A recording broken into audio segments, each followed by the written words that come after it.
खुलुमबाय लोगोफोर, गोजोन फुंबिलि बयनिसिमबो। नोंथांमोनखौ गोदान भिडिअ'आव आरो फिन खेबसेबाव बरायनाय जाबाय।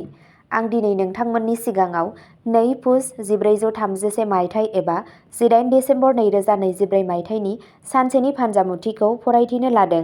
आसा खालामो नोंथांमोना भिडिअ'खौ नायना मोजां मोनगोन। गिबियावनो दङ मेष राशि। फालांगियाव गोबां मुलाम्फानि थाखाय नोंथाङा गोसोनि गोजोन मोनगोन। जायफोरा सोरखारि नङि साख्रिजों लोब्बा दं, बिसोरो दिनै मोनसे मोजां जासिथाइ मोननो हागौ, जायखौ नुना बिसोरो गोजोनगोन। नोंहा मेगनजों सोमोन्दो थानाय माखासे जेंनाफोर जानो हागौ। जुदि बेबादि माबाफोर दङब्ला, अब्ला थारैनो सासे डक्टरनि सुबुरुन ला। मोजां मोनलायनाय जिउ गोनां सुबुंफोरा गावनि जिउ लोगोरिखौ बबेहायबा लांनो हायो। बेलासियाव नों गावनि बिफाजों मोनसे धोरोमारि थावनियाव थांनो हागोन। नोंथांनि दिनैनि खाफालगोनां दिगआ जादों खोला, खाफालगोनां अनजिमाया जादों 4 आरो खाफालगोनां गाबआ जादों गोमो गाब। वृषभ राशि। नखरारि आबहावाया गोजोन जागोन आरो नोंथाङा धोरोमारि हाबाफारिफोराव गोसो होगोन।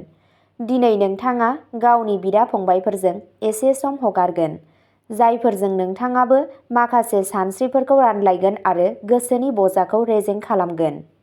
जुदि नोंथाङा बिमा-बिफानि बोरजों माबाफोर खामानि मावो, अब्ला नोंथाङा बेनि मुलाम्फा मोनगोन। फालांगियाव मुलाम्फानि खाबुफोर थागोन, नाथाय नोंथाङा बेफोरखौ सिनायनांगोन। नोंथाङा गुबुन हादोराव थाग्रा नखरनि सासे सोद्रोमानिफ्राय माखासे मोजां खौरां मोनगोन। फरायसाफोरा आथिखालाव सोलोंथायाव मोगा-मोगि जानांनाय जेंनाफोरखौ फोजोबनो थाखाय गावसोरनि बैसोगोराफोरनि मददनि गोनांथि जागोन। नोंथांनि दिनैनि खाफालगोनां दिगआ जादों सानजा सोनाब, खाफालगोनां अनजिमाया जादों 3 आरो खाफालगोनां गाबआ जादों गोथां गाब। मिथुन राशि। खामानि मावग्रा जायगायाव माखासे बैसोगोराफोरा नोंथांनो मोनसे खामानि होनो हागौ, जेराव नोंथाङा गोब्राब खामानि मावनांगोन। नाथाय बै खामानिखौ सोलोजों फोजोबनो हागोन, जाय नोंथांखौ बैसोगोराफोरनिफ्राय बाख्नायनाय मोनगोन। दिनै नों माबा मोनसे गोदान साख्रियाव हाबहैयोब्ला, बेयो नोंथांनि थाखायबो मुलाम्फा गोनां जागोन। नखरनि सासे सोद्रोमानि सावस्रिया बाङाइ जालांनायनि जाहोनाव नोंथाङा माखासे जेंनाफोरजों मोगा-मोगि जानांनो हागौ, जायनि थाखाय नोंथांनि रांबो बाहायनो हागौ। मोनाबिलिखौ न'नि गथ'फोरजों बारहोनाय जागोन। नोंथांनि दिनैनि खाफालगोनां दिगआ जादों खोला, खाफालगोनां अनजिमाया जादों 8 आरो खाफालगोनां गाबआ जादों पार्पल गाब। कर्क राशि। दिनै नोंथाङा नोंथांनि साननि बांसिन बाहागोखौ गोरिब आरो गोनांथि गोनां सुबुंफोरनि सिबिनायाव एबा दान होनायाव बारहोगोन। बेबादि खालामोब्ला गोसोआ गोनो-गोथो जानाया जोबगोन, जाहाथे नोंथाङा गोजोन मोनगोन। गथ'नि सोलोंथाइजों सोमोन्दो थानाय माखासे मोजां खौरां खोनानो मोनो, जाय बिमा-बिफाखौ खुसि खालामगोन। जुदि नखराव सासे सोद्रोमानि हाबानि बाथ्रा सावरायजायोमोन, अब्ला दिनै बेखौ रोखा खालामनो हायो आरो नखराव जायखिजाया गोथार आरो गोथार हाबाफारिनि सायावबो सावरायनो हायो।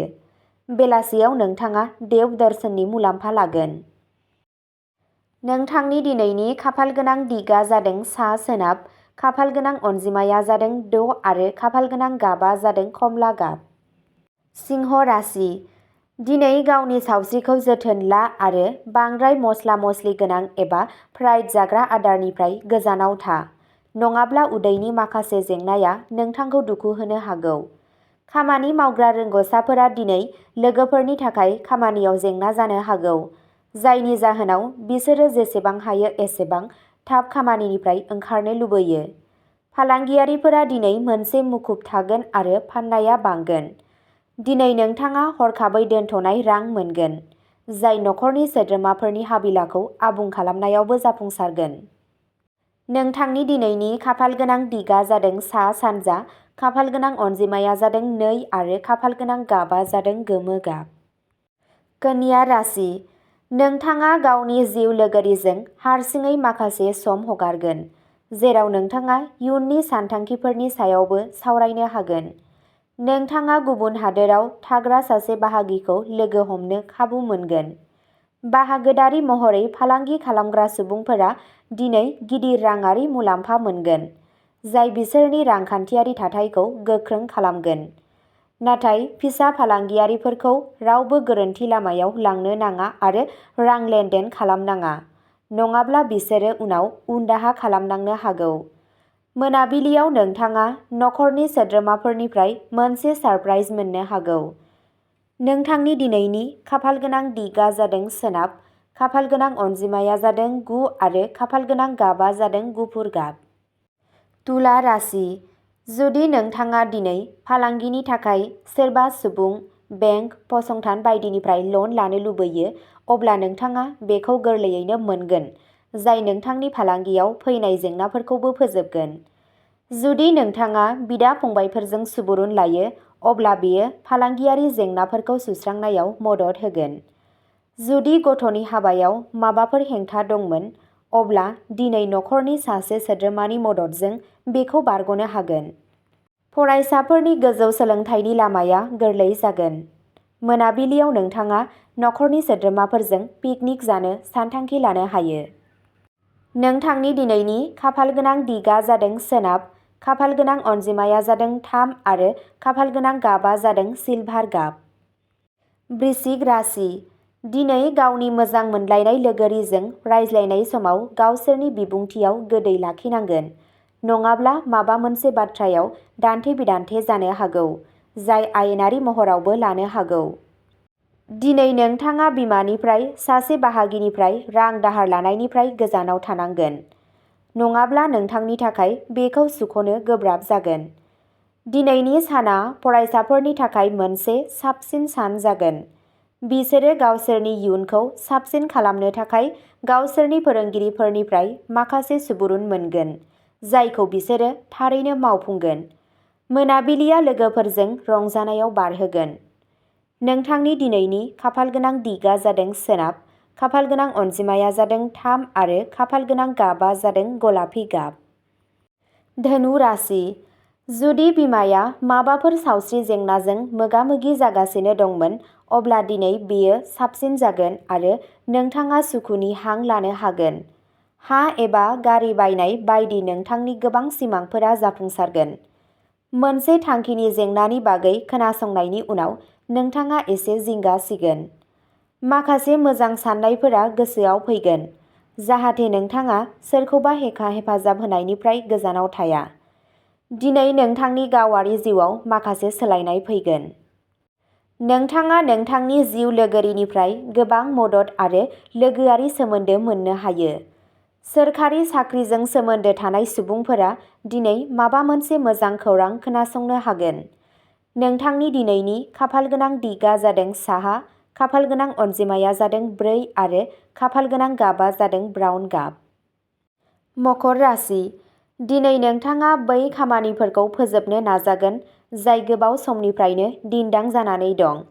जुदि नखरनि सोरबा सोद्रोमाजों बाथ्रा दान्थेलायनाय जायो, अब्ला नोंथाङा बेयाव गावनि बिबुंथिनि गोदैखौ लाखिनांगोन, नङाब्ला बेयो नोंथांनि सोमोन्दोआव फारागथि लाबोनो हागौ। खामानि मावग्रा फालांगियारिफोरा दिनै रंजानायजों गासैबो हाबाफोरखौ फोजोबगोन आरो मोनसे गोदान साख्रिबो नागिरनो हागोन।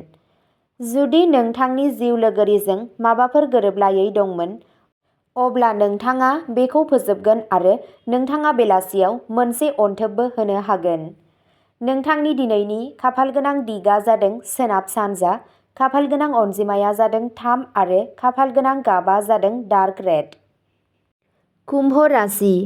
दिनै नोंथांनि धोना बांगोन आरो नोंथाङा नोंथांनि माखासे रांखौ दान होनाय खामानिफोराव बाहायनो हागोन।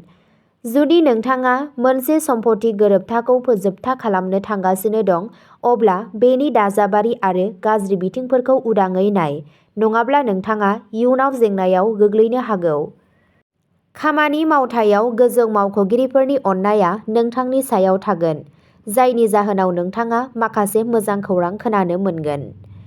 बिबुंथिया नोंथांखौ मान होगोन, बेनिखायनो बेयाव गोदै लाखि। मोनाबिलिखौ बिमा-बिफानि सिबिनायाव बारहोनाय जागोन। नोंथांनि दिनैनि खाफालगोनां दिगआ जादों सानजा खोला, खाफालगोनां अनजिमाया जादों 6 आरो खाफालगोनां गाबआ जादों चन्दननि गाब। मीन राशि। नोंथांनि रंजालु सुबुंथिनि थाखाय बयबो नोंथांनि लोगो जानो नाजागोन। फालांगियाव माखासे खहानि थाखाय नोंथाङा जिंगा सिगोन, जायनि जाहोनाव नोंथाङाबो खारनांनो हागौ।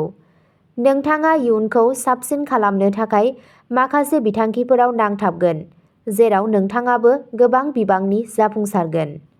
बिदा-फंबायनि मददजों नोंथाङा गोबाव समनिफ्रायनो थाबथानानै थानाय खामानिखौ फोजोबनानै गोजोनगोन। नखरारि जिउआ दिनै गोजोन मोनगोन। गथ'सानि सोरखारि साख्रिजों सोमोन्दो थानाय माखासे मोजां खौरां खोनानो मोनो। बेलासियाव नोंथाङा सासे बाहागिनि न'आव थांनो हागोन। नोंथांनि दिनैनि खाफालगोनां दिगआ जादों खोला, खाफालगोनां अनजिमाया जादों 2 आरो खाफालगोनां गाबआ जादों ग्रे गाब। अब्ला दिनैनि राशि फरायथिनाया एसेनोसै। नोंथांमोनहा बेबादिनो सानफ्रोमबोनि फानजामुथिखौ मिथिनो थाखाय चेनेलखौ साबस्क्राइब खालामनानै लादो आरो भिडिअखौ नायनानै मोजां मोनदोंब्ला अन्नानै लाइक, शेयार आरो कमेन्टबो खालामनानै होलांब्लानो जाबाय। गोजोन्थों।